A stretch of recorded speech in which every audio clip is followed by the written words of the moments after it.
So, welcome back to Silmarillion Total War, and rather unexpectedly, the desperate attempt that I made to fix the Silmarillion version I was on before I left my previous accommodation was actually successful.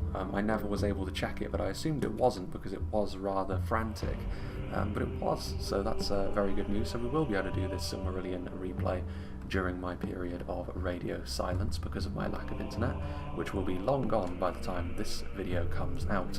But it is going to be a free-for-all as well, a three-way free-for-all, which oftentimes actually is one of the least balanced forms of battles that there is, because whoever basically hangs around on the periphery for the longest tends to be the victor. But I was ensured that this one was a particularly close one, so we shall see if that was truthful or not as this battle goes along. But it's good to be doing a bit of Silmarillion again, regardless, because Silmarillion does tend to come in batches, and they do tend to be a little bit further apart than the Reforged replays, of course. And we are going to be seeing Gondolin take on the Green Elves, and of course the Easterlings are here as well. So it's going to be quite interesting. We're going to be seeing some new units from the Easterlings. I think we've already seen all of the new stuff from Ossiriand in some of the previous Silmarillion battle replays. And then of course there is Gondolin, who we will be seeing some of the units from Gondolin that we haven't seen up to this point. A little look around the map, you can see that the central feature is this ruined tower here in the middle. And around the place there is also plenty of other little features as well, little water deposits, other little hillocks. It's not just an open plain, which is obviously a good thing. Bridges as well, which are to be used cautiously in Medieval 2. I can imagine this is going to be an obstacle that most people on this map won't use, but it's going to be quite interesting here. Ossiriand have put themselves in an especially precarious position, I think, because they do find themselves directly in the middle of the Easterlings and of Gondolin. But we will start off with Gondolin because that is the player who sent me this battle replay. Now, unfortunately, every time Silmarillion goes through an update, these floating banners come back, and I find them ugly as sin, and I really don't like them, and it's kind of frustrating how every update that happens they switch back on. But here they are, and because this morning Nvidia has been a little bit uncooperative, so the fact that it's recording at the moment means I don't want to stop my recording to go out and actually change that around. Hopefully for the next Silmarillion replay, and hopefully for the thumbnail as well, these floating banners won't be here, but for the time being I shall have to grin and bear it, and so shall you, unfortunately. But Gondolin, Kamul, Lord of the Easterlings, who sent me this battle replay. Gondolin's going to be a fan favourite, I think, in this one in a way that Imladris is over in Reforged, and for good reason. They've got style, a lot of their units are very, very strong. Obviously Gondolin is a very evocative faction because of the lore behind them. And this is a particularly interesting unit as well, the Shield Bearers of the Tower, which are a really, really strong unit at holding a line. Perhaps a little too strong, as we saw in the last battle replay for Silmarillion in the House of Haleth. They were able to pull their team over the line because of the incredible difficulty that their opponents had in actually breaking this unit down. And that's because of their dense formation, and it gives them a pseudo-pike style of engagement, but of course they don't have the same weaknesses of pikes. Well, for a start, it's because their formation is harder to breach because they're more densely packed, but also they don't have the low stats and such that pikes have to balance them out. It's possible actually that their formation has been widened a little bit based on the look of this unit here, which would make a lot of sense because that would be how you would bring them back into line with what they're supposed to be. Yes, they're supposed to be able to hold a line, but they're not supposed to be able to hold a line indefinitely regardless of the direction they're being attacked from. Even so, very, very cool. Overhead spear grip as well, which is always quite interesting, which was taken from another submod, the name of which eludes me at the moment. Spearmen of the Swallow, a nice, well-rounded unit for Gondolin, nice versatile thing here. Light spears in melee and light archers at range, so you can skirmish with the enemy a bit, but you can also use them as spearmen as well. They are a little bit fragile, and of course against higher end infantry they're not going to be that great in melee, but still they offer you a little bit of utility in a way that some archers do not. Got some more Shield Bearers of the Tower there.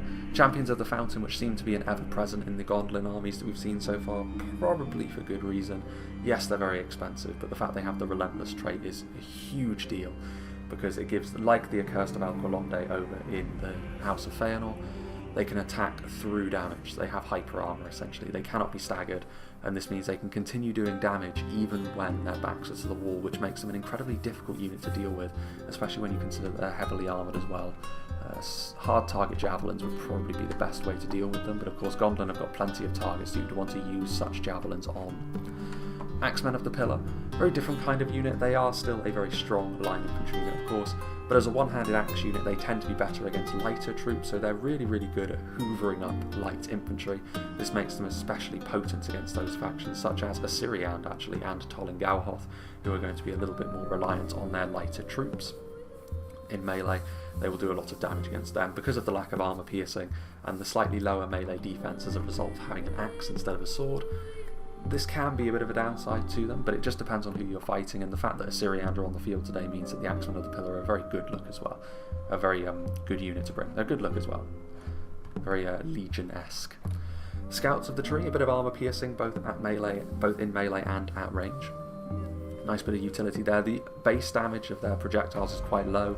They do have quite a lot of them, and of course now that quite a few javelins have lost their armour piercing to be soft target javelins, the Scouts of the Tree occupy quite an interesting niche for Gondolin, and I can see them being brought quite a lot because of their strengths in that regard.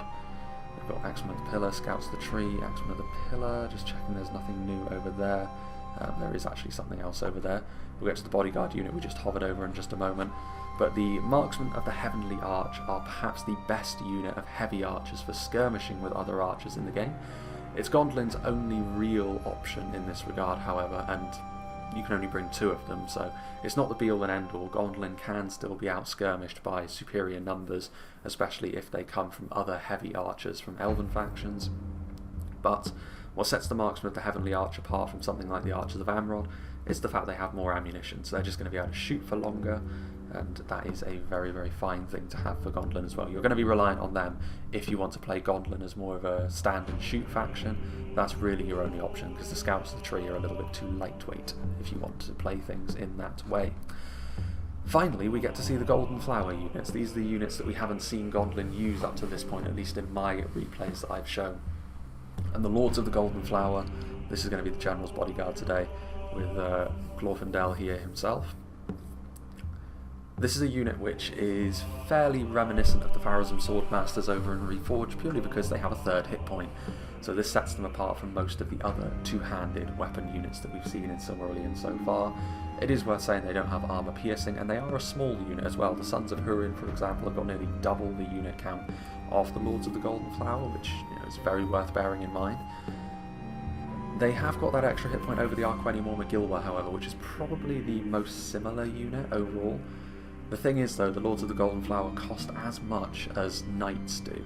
Knights, of course, being the cavalry tour de forces, especially on a map like this, can be incredibly useful. Lords of the Golden Flower cost as much as a unit like that.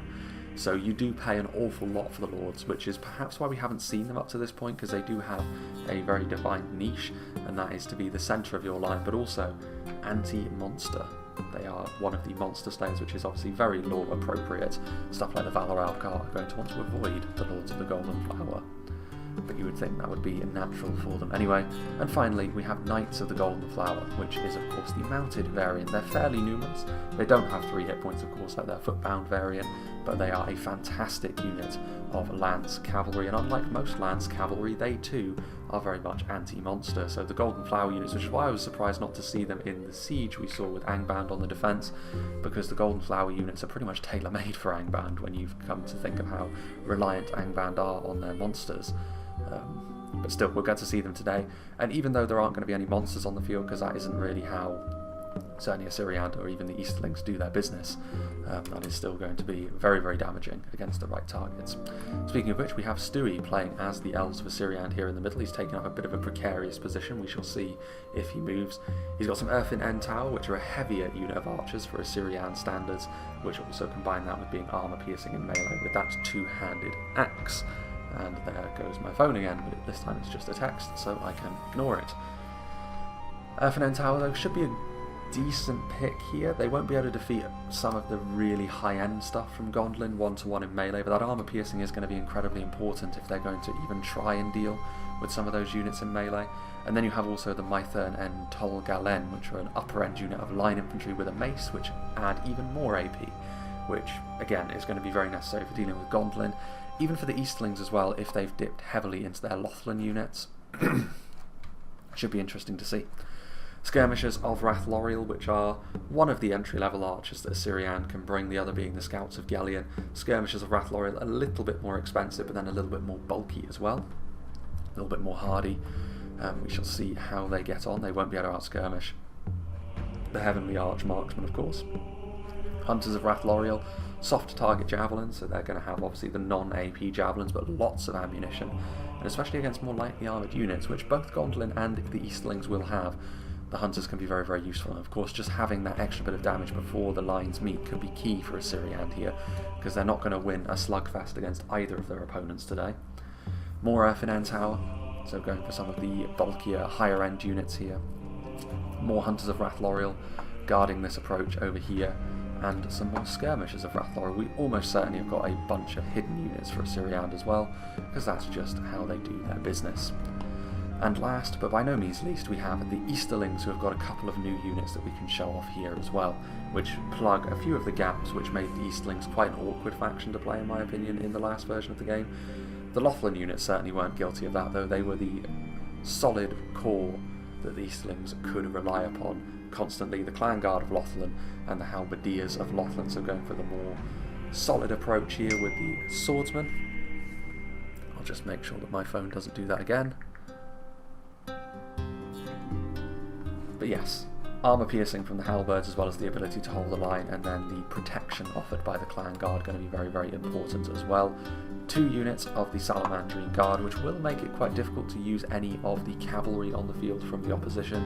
Even the Knights of the Golden Flower will want to be a little bit careful, because they can be skirmished by the Salamanders, and then of course you have the anti-cavalry ability of the Salamanders in melee as well.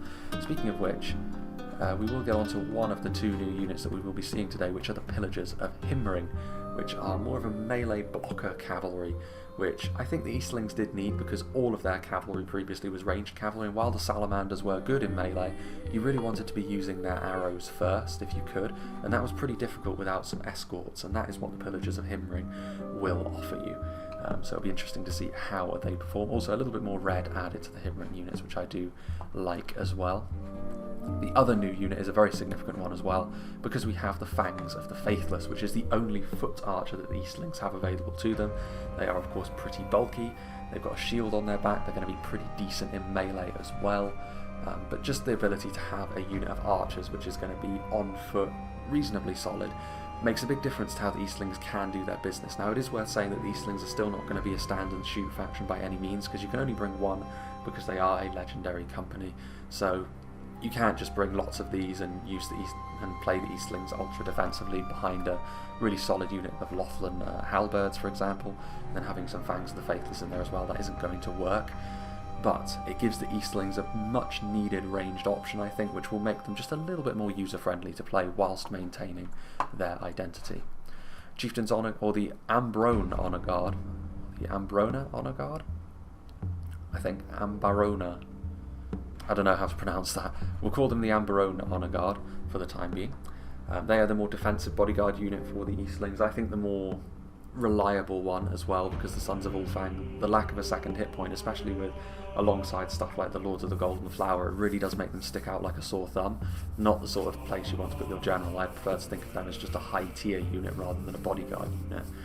The Ambarona Honour Guard, however, do have a second hit point, and with a big shield and lots of armour, it is a reasonably safe place to put your Easterling general.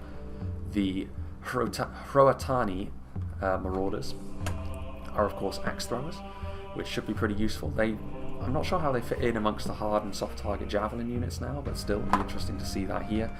Here we have the Sons of Ulfang, which are of course a single hit point. They are very damaging, to give them their credit, but you cannot rely on them to be the sort of solo monsters that something like the Lords of the Golden Flower or the Arqueni and Mormagilwa are. They do have a bit of armour piercing to them as well, though, which will be useful.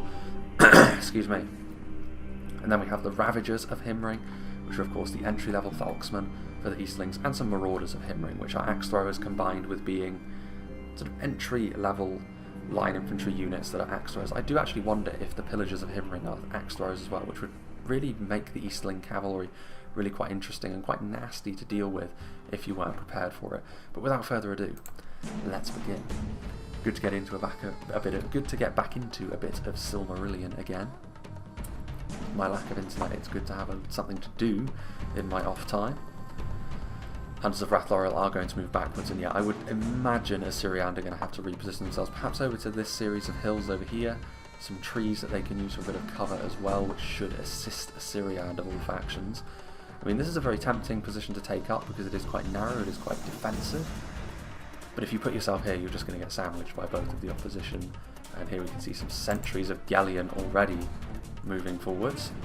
Ooh, and the sentries of Galleon, the pillagers of Himring here. And they are going to charge in, so no missiles I would assume from them.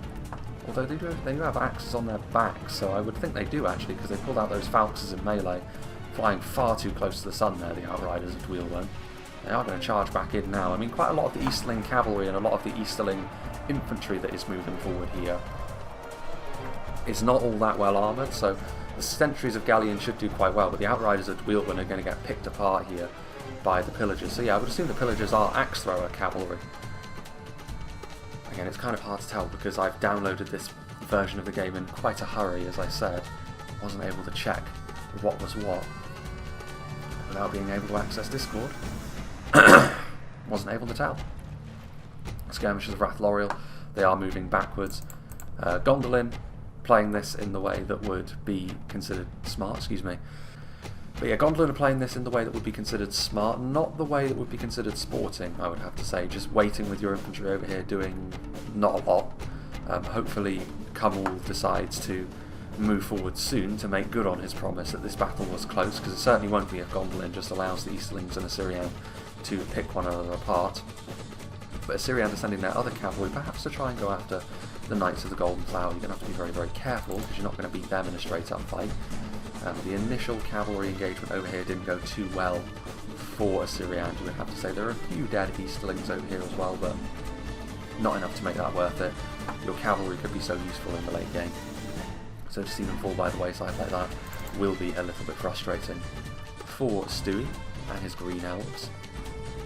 Sentries of Galleon moving over here, and the response to that particular pressure for Cumall is to retreat with his Knights of the Golden Flower, which is fair enough, but someone is going to have to be the one to make something happen here, and it could be, as you can see the Easterlings moving forward here, going to try and do a bit of damage with their cavalry on the Green Elf position.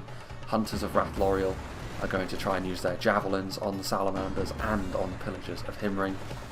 It's very tempting for the Easterlings to use their Salamanders ammunition on Ossiriand because they are more lightly armoured than Gondolin. But I think you should be careful. I think you shouldn't use everything all at once. The Hunters of Rathloriel do have those shields as well, which will protect them a little bit. The Salamanders doing a bit of damage there, and then they can be used as melee cavalry powerhouses in the late game. Late game though, you kind of want a more damaging cavalry like the Outriders, or of course the Knights of the Golden Flower. Speaking of which, Knights of the Golden Flower are charging right up the pipe now. Are they going to be able to catch anyone out? The answer is yes, and Stewie perhaps should not have had his Randirim in front of his spear host of Galleon there.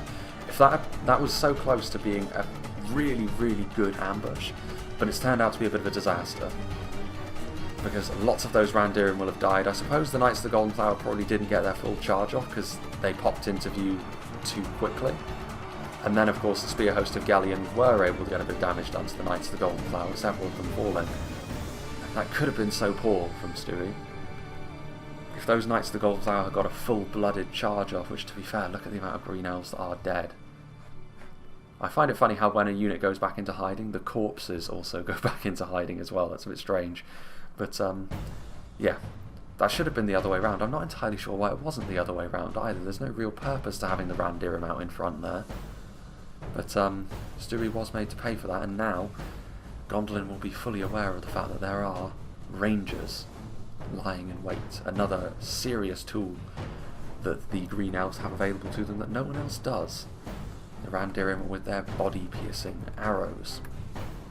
The Eastlings moving over here, and Ossiriand already, I think, are going to be feeling the effects of being deploying directly in the middle of the Eastlings and Gondolin, because the Easterlings are moving forward, and so too are Gondolin, at least a little bit. Gondolin are keeping quite a lot left in reserve, which, again, is the clever thing to do.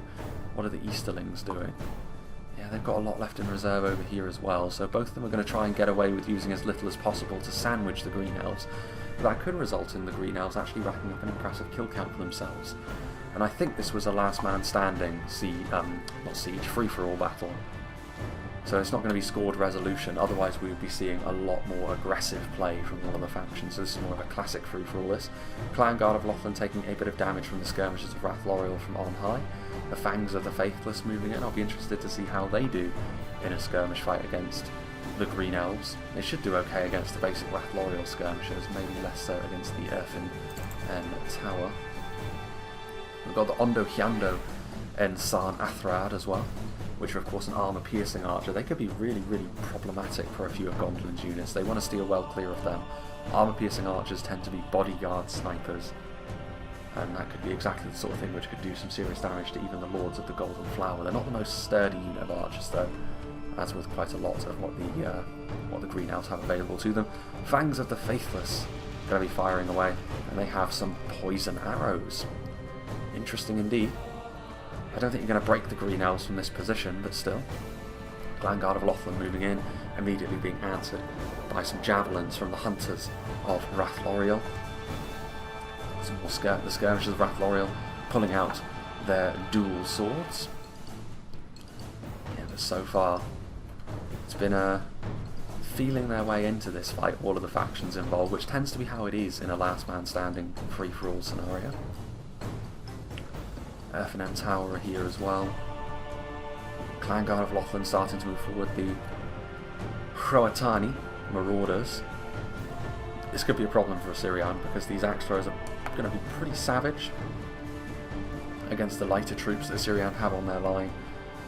Those Lancers of... oh, that's a new unit for Ossiriand as well, which has come out of hiding. Lancers of the ADURANT, which I would assume are the legendary company variant of the Outriders of Gondolin. And they are probably going to be pretty deadly on the charge. That wasn't the best of charges, however, unfortunately, and they are going to attract all the attention from any skirmishers that the Easterlings have nearby, so yeah, they need to get out there very quickly. Not the best first showing from a new unit, it must be said. And still the Marauders are moving forward, and they are being screened by a single unit of slightly depleted Clan Guard of Lothlin. That's the smart thing to do. If you send forward the Marauders all on their own, the Green Elves will of course move forward to meet the Marauders in melee, and being in melee is not where these guys are at their best. They're best at getting really, really good value from their units, like from their projectiles. Mythern and Tol Galen are moving in. Their maces will be enough to make really, really quick work of the Clan Guard of Lothlin, so these Marauders have certainly got a more limited time span to be working with. Still, Gondolin are hovering around on the periphery. Again, not the most sporting move. Needs to get himself moving, Carnwall.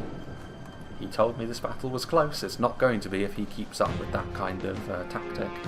The Easterlings and the Green Elves have something to play into that as well, though. They will continue to be fighting one another, but eventually, if they do too much damage to one another, they need to recognise the threat that Gondolin poses, especially with their quality. Gondolin perhaps the last faction you want to leave with all of their units intact. Earthen Tower, their armour piercing isn't going to be all that important against these Marauders, but they will be able to kill them off very, very quickly. But a point-blank throwing axe volley there, and the Easterlings are going to be able to respond as well with some halberdiers in from the side there. What else do we have? Pillagers of Himring moving around in the flank. Still the Outriders of Dweilwen trying to move around, but the lighter Lancers of the Green Elves today haven't really been used to their fullest, you would have to say. They've been dealt with relatively well. Meanwhile, over here you can see Gondolin coming over to have a bit of a nibble. They're charging into the back of the Hunters of Rathloriel. Need to get out there fairly quickly though, because they are still spears, the Hunters. But a charge from the rear, of course, from a unit of cavalry that is that strong is still going to be a real problem. Clan Guard of Lothlin, of course, taking a real beating from the Mythern and being backed up by those skirmishers as well, numbers on their side. The Croatani Marauders haven't really done a huge amount of damage. I don't think they're armour piercing, that's why they do have a little bit of a shield now though in melee, which is pretty cool. It's still not going to save them in melee against the level of opposition they are now going up against. If I were the Green Elves, I would actually move away from this position they've taken up and allow Gondolin to come through. And maybe, yeah, it looks like he's already, well, as you know, those are routing units, but I would siphon off some of my units to that part of the field now, because Gondolin are just sat there doing nothing. And I don't really endorse that kind of thing when the other players are getting stuck in, which is why I'm not a huge fan, really, of this type of free-for-all, because it allows one of the players to do that, and it ends up making the battle a lot less interesting if that's how the player decides to approach things. Sons of Ulfang are getting into melee, which will do a lot of damage to these green elves. These Falksmen, what gives the Easterling infantry their venom.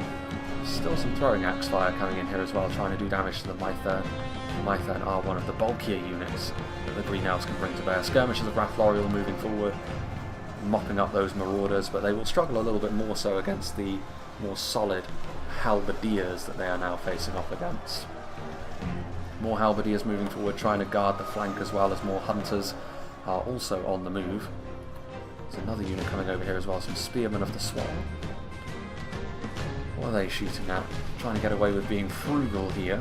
Gondolin, they're being allowed to get away with this sort of play, to be fair, by Ossiriand and the Easterlings, who are rather unthinkingly throwing themselves at one another. Erfinen Tower taking a bit of damage from the Spearman of the Swallow. This is not the direction I would be going in, to be honest, if I were the Green Elves. I definitely wouldn't be moving towards the Marksman of the Heavenly Arch with an unshielded unit of spears. I think it's actually been a bit of a nightmare so far from the Green Elves. I think their decision making has been well off, given the battle is what it is. Yeah, the Eastlings will be victorious over here because they're just throwing everything in, so it may very well turn out to be that the Green Elves are just a footnote in this battle, and what damage they do to the Easterlings and Gondolin will turn out to be the thing that makes the difference here. Hunters of Rathloriel breaking, Mython and Tolgalan are wavering now that the Honour Guard are here.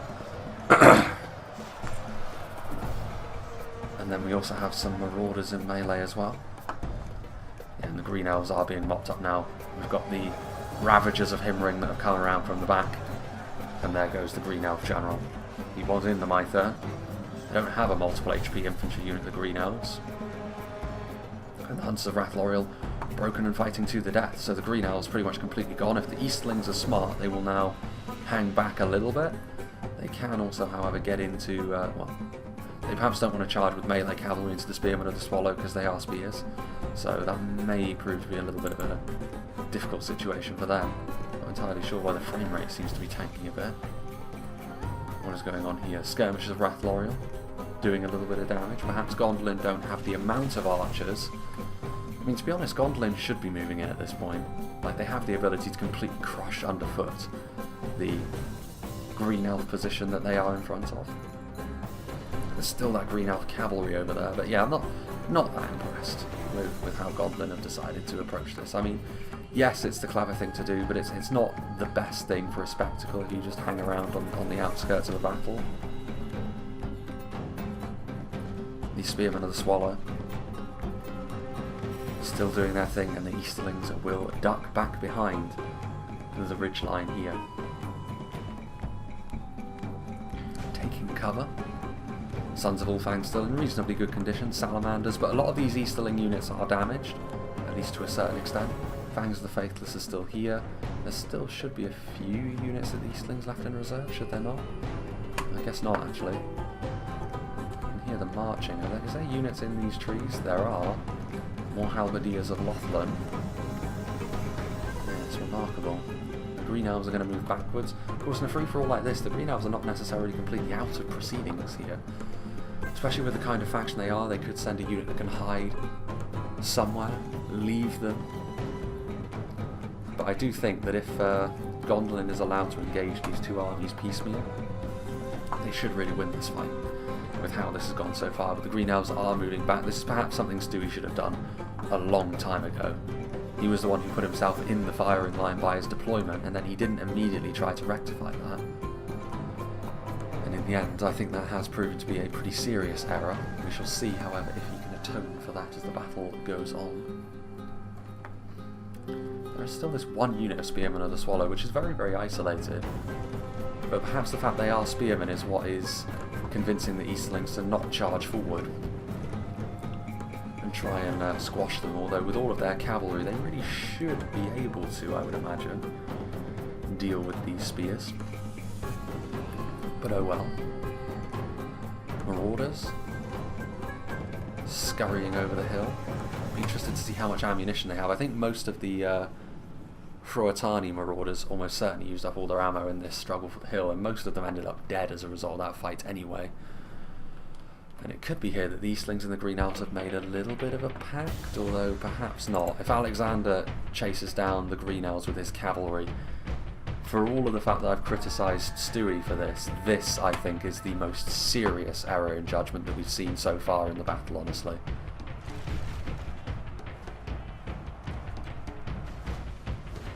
Because there's no need to go after the Green Elves anymore. The Green Elves are already the most damaged faction on the field, and Gondolin represent a far bigger threat. If this was a scored resolution free-for-all, then yes, this would be a good move, because you're picking on a weak opponent, filling your boots in terms of kills. But as it is, you're allowing Gondolin to get away with murder by doing this, really. And it's really, really poor decision-making from the Easterlings, you would have to say. There are the Knights of the Golden Flower flanking around as well. Still, the hidden city of Gondolin have yet to get involved in any kind of melee fight, which is shameful in its own right. And in many ways, you know, every player has done something which I've been highly critical of at this point in the battle. And yeah, very poor decision that from the Easterlings. If you intend to go on to win this fight, Gondolin are the threat, not the Green Elves at this point. The Green Elves may become the threat later on, but if you weaken each other too much, you're doomed. You really don't stand much of a chance at all. Marauders of Himring were moving forward, and immediately the Knights of the Golden Flower get a really nice downhill charge into them. So the Easterlings are very much in the business of throwing their men to the wolves at this point in time.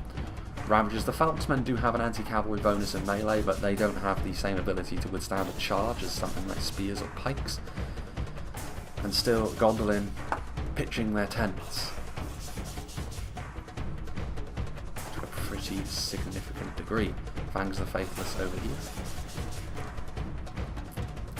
Salamanders and the Eastlings now, because of that cavalry, they are going to move backwards. And so no one wants to move forward anymore. And from the Green Elf and Easterling perspective, that should be a given the fact that you've already done a lot of damage, especially for the Green Elves. The onus, I would say, is really on Gondolin at this point to actually do something and move, because this is really disappointing, honestly. It's a really disappointing mindset to have in a free-for-all like this, because you're not winning by strength of skill, you're winning by meta reasons, essentially. Let's see here. Yeah, those Himring units are now going to move backwards. The Salamanders will be good for screening things, and they could hunt down the Knights of the Golden Flower. There's only 28 of them remaining. The Salamanders outnumber them with the cavalry. If you can surround them, the Salamanders should win that battle. The Knights of the Golden Flower are really something special. What are the Green Elves going to do? It would be a really damning thing if the Easterlings and the Green Elves teamed up and moved forwards towards Gondolin. You know, really, really damning for Gondolin that would be. I do think that's the only way that you can stop Gondolin at this point, because they still have their full melee strength. They still have the ability to skirmish. And they still have those really nasty units for holding the line as well, like their Spearmen of the Tower. Shield Bearers of the Tower, I should say. They've still got stuff like Champions of the Fountain as well, which should be really, really good. Yeah, I mean, at this point, if I were the Eastlings, I'd move forward. I would. Seeing what the Green Elves are doing, I would move in. Like I said, that would be a really, really... I wouldn't be feeling particularly good about my performance if I were Gondolin, even if I went on to win this battle, if that proved to be the case. It may sound a little bit harsh, but I mean, there hasn't been much movement really. Started over there, yes, he's moved over to here, but he hasn't engaged at all really. He's just poked and prodded with his cavalry and his archers, which for a free-for-all, fair enough, but it's part of the reason why I don't like this setup of free-for-all. We shall see if the late game can make up for what the battle has been thus far. But we'll see. I mean, it will have to get underway fairly quickly here.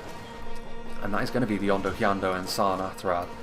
With the javelins here, that's going to be really, really devastating. for this front line. Shield Bearers of the tower and Champions of the Fountain will do a lot of damage. Pebbles from the Scouts of the Tree using their slings, which should do a decent amount of damage, and against a pretty important unit for the Elves of Ossiriand as well in the Earthen End Tower, because that's going to be the only unit which Gondolin will be worried about in melee, you would have to say. The Green Elves doing their thing. The Easterlings kind of following suit. They are going to move in. This front line, of course, is going to hold relatively firmly against this very limited assault from the Green Elves. But it's going to be all about trying to soften them up here. And the Ondo Kiando are going to have to be the ones to do the business. Outriders of Dweilrun charging into this flank from the Axemen of the Pillar, who are clearly trying to get into these skirmishers. But with those soft target javelins and with the cavalry charges, I don't think these Axemen of the Pillar are going to be looking too healthy in the long run. In melee they'll do fantastically against the Hunters of Rathloriel, but there are more units on the way forward, including some Spear Host of Gellion. So yeah, this should really be the end of the Axemen of the Pillar, and Gondolin have effectively split themselves at this point. And are they going to try and scurry back to a more defensive position, would be my question. They definitely earned the ire of their opponents here, and the Easterlings and the Green Elves are doing the right thing by teaming up, so I'm glad about that. I was worried when the Easterlings moved forward to attack the Green Elves with their cavalry that it would be a complete disaster, but that isn't going to be the case, I think. We are going to see whether Gondolin hanging back and keeping all of their strength together will be enough to see them through here, as the Easterlings are starting to pressurise this front line as well. They've got a little bit of arch support, they've got a really solid front line as well. My question would be, do the Easterlings or the Green Elves have the infantry might to really worry them at all? And you can see here with the Ondo Kiando out of ammunition already, they have a very limited ammo supply, pulling out their twin axes in melee.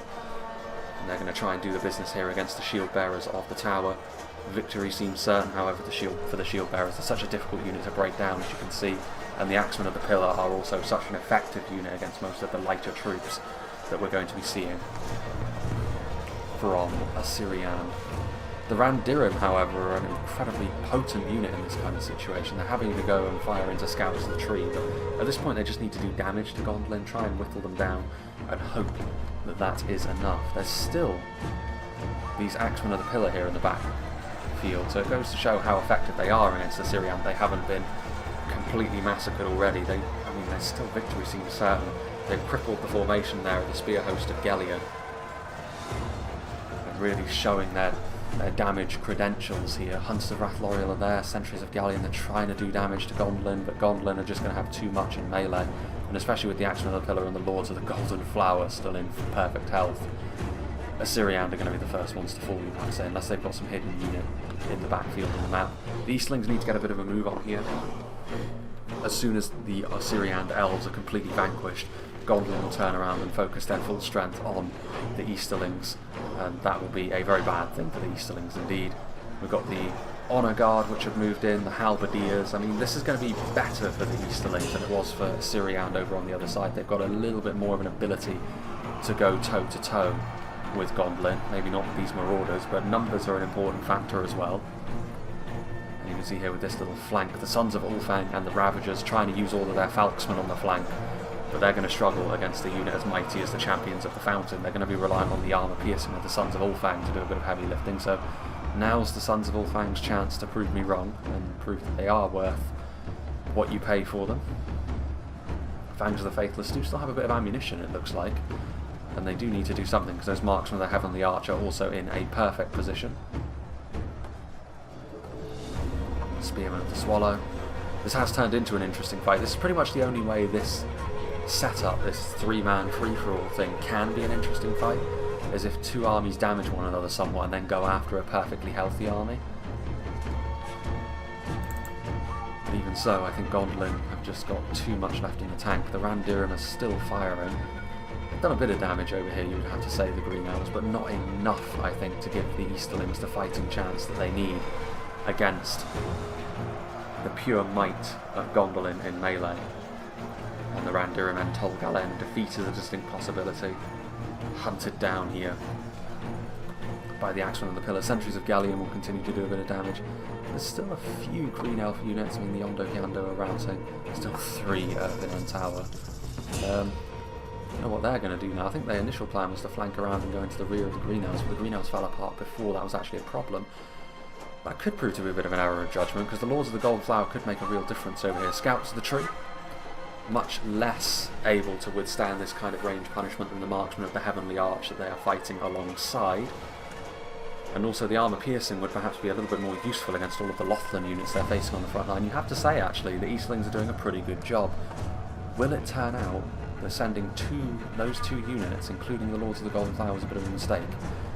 But with reinforcements on the way as well from their victory over the Green Elves, who is going to be victorious here, Gondolin or the Easterlings? Well, here come the Lords of the Golden Flower. They got over here very quickly. Maybe they did turn around. I take it back. He turned them around when I wasn't looking. The Lords of the Golden Flower will of course be a really tough opponent for the Easterlings to deal with. Those Halberdiers, however, are proven to be a pretty effective counter to the Shield Bearers of the Tower, which is pretty good for the Eastlings, but I'm not sure. The backlines are also being pressured now. But the Salamander's going to be victorious here against the Knights of the Golden Flower. There just wasn't enough of them left to really make a big impact here against the Salamanders. And that will give the Easterlings the cavalry advantage, which they will need to take full advantage of. They will need to go around and start pressurising the backline. Sentries of Galleon are also over here as well. Those Halberdiers, could they prove to be too much for Gondolin? They really need to start focusing down these Halberdiers, because it doesn't seem like that's what they're doing. Fangs of the Faithless are still there to get into melee as well, and the Champions of the Fountain have been brought down to size, overwhelmed by numbers, and that bit of armour piercing by the Sons of Ulfang proving to be quite effective.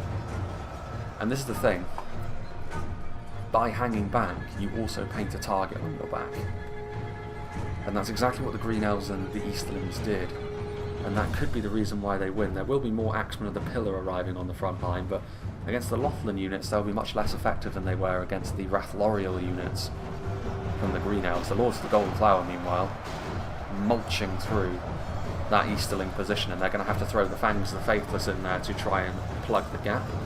They should be able to put up a decent fight in melee, but they shouldn't really win. There go the Easterling General as well. Could that mean a rout is about to happen? So a lot of these units are shaken now. Salamanders, you can see some units are starting to rout. Sons of Ulfang, I believe, are locked morale, so they won't rout. Morale could be the way that Gondolin win this. Could the Green Elves somehow go on to win this? I mean, they've got their Randirim over here, so they can pick and choose their target here. Whoever's winning this line battle, they could tilt the fight one way or the other. They may be a very depleted unit, but still, body-piercing projectiles can be so devastating. And perhaps punished now for hanging back, Sentries of Galleon charging into and finishing off most of what's left of the Scouts of the Tree. Marksmen of the Heavenly Arch. In come all those Axemen of the Pillar, which were victorious against the Syrian. Can they be victorious against the Sons of Ulfang? Probably, because there's not many Sons of Ulfang left at this point. In come the cavalry. There goes the Gondolin General. They're much less likely to suffer from morale shocks than the Easterlings are anyway, to be honest, but Shield Bearers of the Tower are still here, and it does look as though the Easterlings are actually going to pull away with this. The dangers of hanging back and splitting your army on full display here, perhaps. Because they're going to be reliant on Axemen of the Pillar to try and see themselves over the line in melee. And I'm not sure that's going to be enough. I think if Gondolin had been more on the front foot as well, they wouldn't have found themselves the target of being ganged up on. In come the Salamanders, pulling out those little showtells of theirs. Lords of the Golden Flower. What do we got up here? Randirim and Tolgalen. Probably going to be firing into the Easterlings at this point, to be honest. And they are having a bit of an impact, with still some Marksmen of the Heavenly Arch and all those Axemen of the Pillar. Gondolin could still be victorious over on this side, but there's also some of the Honour Guard. 18 of them remain. Lords of the Golden Flower. Too few of them at this point. The Fangs of the Faithless are simply too high in number, using, again, those one-handed Felxes. There's a lot of routing going on here. Marksmen of the Heavenly Arch are routing off. That's just going to leave only the Axemen of the Pillar. Are there enough of them to see Gondolin over the line. We've seen Gondolin be fairly dominant in every fight they've had on the channel so far, but that isn't the case this time around. Randirim still with ammunition. Yeah, I think this is a problem. Like, if the Green Elves were going to win this, they would need to kite around with their Sentries of Galleon fairly substantially, but that isn't going to happen because the Salamanders will catch them, and they are far superior to the Sentries of Galleon in melee, although they're doing a pretty decent job there against the Axe Thrower Cavalry, the Pillagers. One scout of the tree remains, albeit he's a banner carrier. Fangs the Faithless. Is that one Son of Ulfan? Nope, it's an officer from the Fangs the Faithless. The Body Piercing still doing their thing. A few Lords of the Golden Flower still live, 7 of them in and amongst things over here.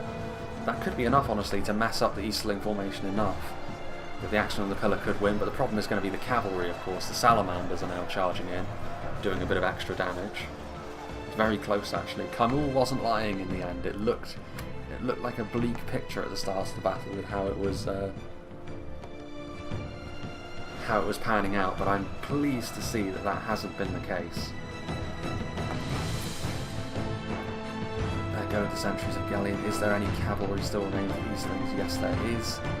Scouts of the tree are going to try and get in the way, but that Salamander is going to be just the thing. Charging in. They are going to be reliant on these Salamanders to do a bit of damage to the Axeman of the Pillar here, because they are doing a pretty good job. The Gondolin forces, I think it's the Easterlings battle to win at this. Well, I don't know. I was going to say, Fangs the Faithless 29, 52 Axeman of the Pillar. Could the Randirim in melee be the thing which makes the difference? The Fangs the Faithless might be enough. They might be bulky enough that the Axeman of the Pillar struggle a little bit more. These Randirim have been allowed to get away with murder for far too long, and it seems that the Easterlings concur because they are going to send their battered Salamanders to get into melee here with the Randirim and slay them upon the field. The balance of forces is evenly matched. Now they are taking damage.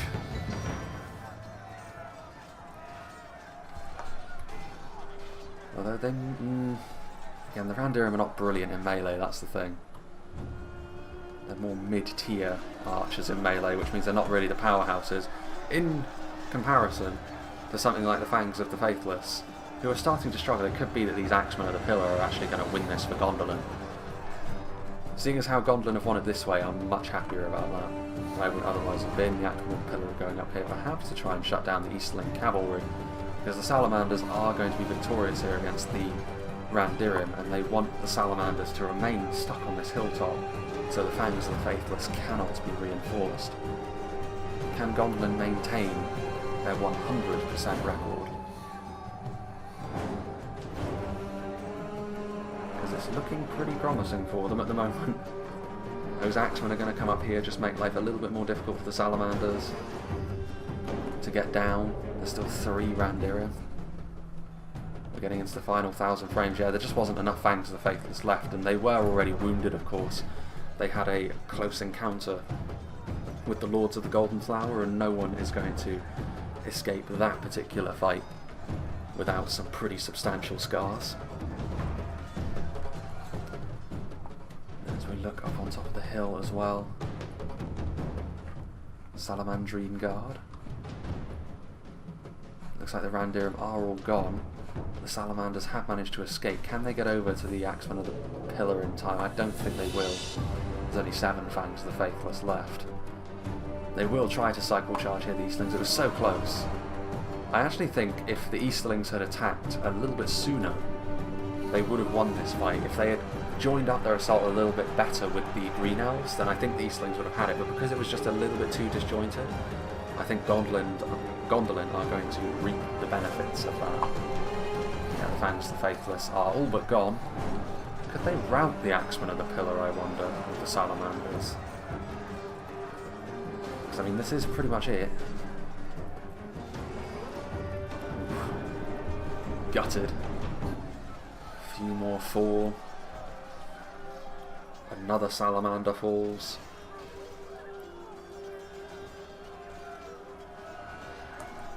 And this is it. This is the one Salamander that remains, as well as 3 Fangs of the Faithless? Well, one perhaps left now. There goes the last salamander. So yeah, it is an incredibly close battle indeed. 23 men remain. I think that's all that they have left, is it not? 26 Axemen of the Pillar are the difference. And look at that as well. In terms of kills, everyone was very, very close also. They had very, very similar sized armies, which perhaps helped. The Easterlings having slightly more, but that's to be expected in comparison to the Elves. But yeah, I was worried. The first phase of the battle went how you would expect a sort of stereotypical, not very interesting free-for-all to go, with how Gondolin were hanging back. But that second phase was very, very interesting. And yeah, I would say that, again, if the Easterlings had just moved forward a little bit quicker, they probably would have won. It's difficult to see how Ossiriand would have won this fight, to be honest, because you would never have been able to coax the Easterlings into attacking Gondolin on their own, and I think that would have been necessary if the Green Elves were going to win this fight. I think the deployment didn't help Stewie, and he didn't correct that deployment. He was all too willing to be caught in the middle of the two enemy armies, and while Gondolin didn't move forward, the Easterlings did, dealing the initial damage. And in the end he was too scattered to meet that challenge, really. The entirety of the Easterling army was upon him. And he paid the price for that, you would have to say. But yes, it is what it is. Cumall victorious with Gondolin in a good way as well. It was not in the way that he was pitching his tent in the corner that I thought was going to be the issue that we were going to have in this replay. It didn't turn out to be the case. I was worried about nothing. Let's have a little look, however, at what did the damage. Lords of the Golden Flower weren't actually in melee for very long, but they still got 118 kills, which goes to show how dangerous they can be. Marksmen of the Heavenly Arch, most of the units they were firing into, to be fair, were Lothlin units by the looks of things, so it was a little bit more difficult for them to rack up a good kill count, but they still did. Champions of the Fountain, differing fates for them. 207 kills is very, very good. 93 is perhaps underperforming. Again, Shield Bearers of the Tower, differing fates. I think the one that got 39, Halberdiers are a pretty good counter to the Shield Bearers, because the Halberdiers have got the range on them and their phalanx is going to be better, so that's going to be a counter for the Shield Bearers. Axemen of the Pillar, the centre of the Gondolin army, proving themselves to be a very, very good pick indeed, not only against the Syrian Elves, but they saw themselves over the line against the remnants of the Easterlings as well. Cumall defecting to Gondolin, it would seem. Knights of the Golden Flower were also a constant menace on the battle today. They weren't necessarily the tour de force that a unit of cavalry like that can be, but it's going to be difficult when you're up against the Easterlings, because they've got all of the tools to really make it quite difficult for you to get good value with your cavalry off, as I think the Green Elves learnt pretty harshly, because the Green Elves, we saw the Lancers of ADURANT briefly, but none of the Green Elf Lancers were really able to make much of an impression because of how good the Easterlings are at counteracting that sort of hit and run tactic. But yeah, big thank you to Cumall for sending this one in. Always good to see a bit more Silmarillion. Big thanks to all the players that are a part of this free-for-all as well, which turned out to be a very, very good one. I don't think you'll get much of a better three-person free-for-all than this, to be honest, because it is a difficult battle composition to make work, if you know what I mean, because of the reasons that I was talking about during the actual battle itself.